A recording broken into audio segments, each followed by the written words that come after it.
People talk about the power of belief, but I want to talk about the power of energy and why energy is so important.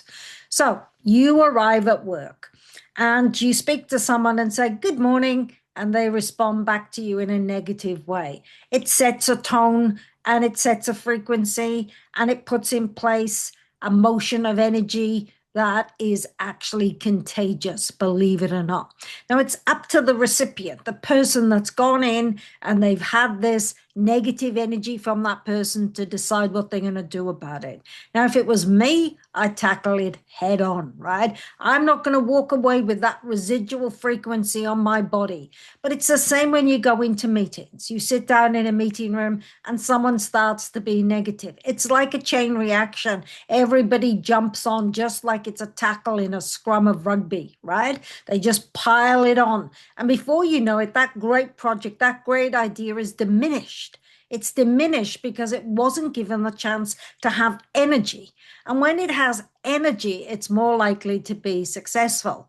Now, in my early career, I saw this in terms of motivating people and teams. When there was high energy, when there was positivity, when there was a can-do attitude, then miracles started to occur. When there was grumpiness, when there was doubts, when there was people that didn't believe, then what would occur was very, very limited. Now, I believe that as a leader, my energy was contagious. It was ultra positive, but at the same time, realistic and caring and authentic. Now, when you're authentic with your energy and when you're saying to people, we can do this, we've got this, if we work together, we can do amazing things, people will achieve amazing things. But when you actually say, "I don't feel very good today," or "you know what I mean, it's things are just getting me down, I feel a bit under the weather," what's going to happen is everybody's going to feel under the weather.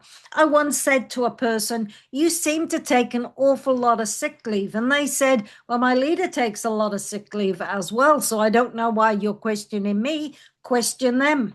So think about it. The leader said in the tongue, "Take as much sick leave as you want and it's all okay. So I'm just going to follow suit. I'm just going to take as much sick leave as I can." That's role modeling. That's energy. That's what you bring to the table. If you're always grumpy, if you're always complaining, then you're going to receive back more of the same and your circumstances are going to stay the same. But if you're positive and you're uplifting and you're giving people your energy, what happens is that it starts to get this frequency.